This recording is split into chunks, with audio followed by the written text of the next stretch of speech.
So revision 2 of the guard slash battery holder slash cooler holder.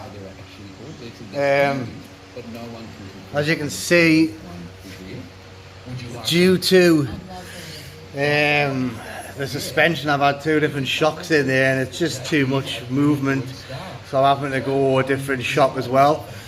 So I'll have to change the position on that. Well, I'll get around to that on a different day when I get the shock in.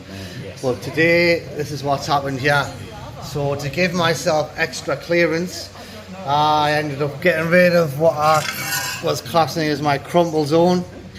So it would have space to hit and take the damage instead of the battery. So now we don't have a crumple zone, but we do have more clearance, and I just have to make sure I don't hit anything. But that's it. I ended up going with checker plate on the bottom because it's more rigid, to give it a little bit more strength if it does get hit. But that's it on what happened there, and I will address the shock position at a later date. But I've tried a few different positions, but I'm probably going to have to get some kind of sport bike R1 type shock, and I'm going to run it from here all the way up so it's travelling on the same angle as the swing arm nearly, just because with the length of the swing arm there's too much pivot leverage, so it needs to be stiff out for less travel. It's going to have to be a big boy shock. There it is, the revised version of the cooler holder and battery holder and lower guard for the drag build.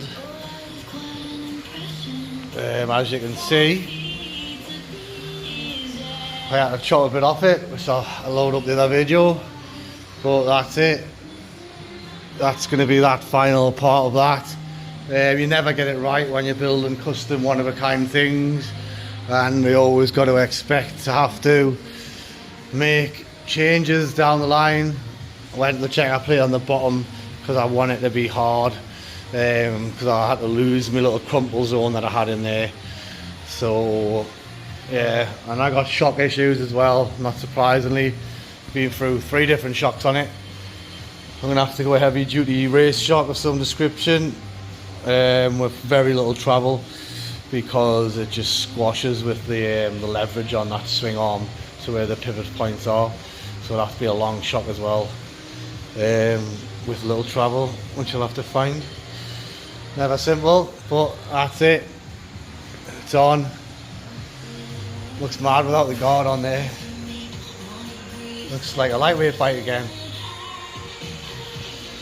Probably will be light. I'm going to run, got different batteries, so I'll run it with lighter batteries in it and see what the differences are, so everybody can see, does the power make that much difference, like having the battery or not.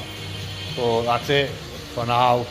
I'll go on holiday again to LA actually, so when I go there it means I'll have to take time off this, so it's probably not going to get finished straight away, but at least one part is fully complete now. That's not getting changed, so I am happy with that.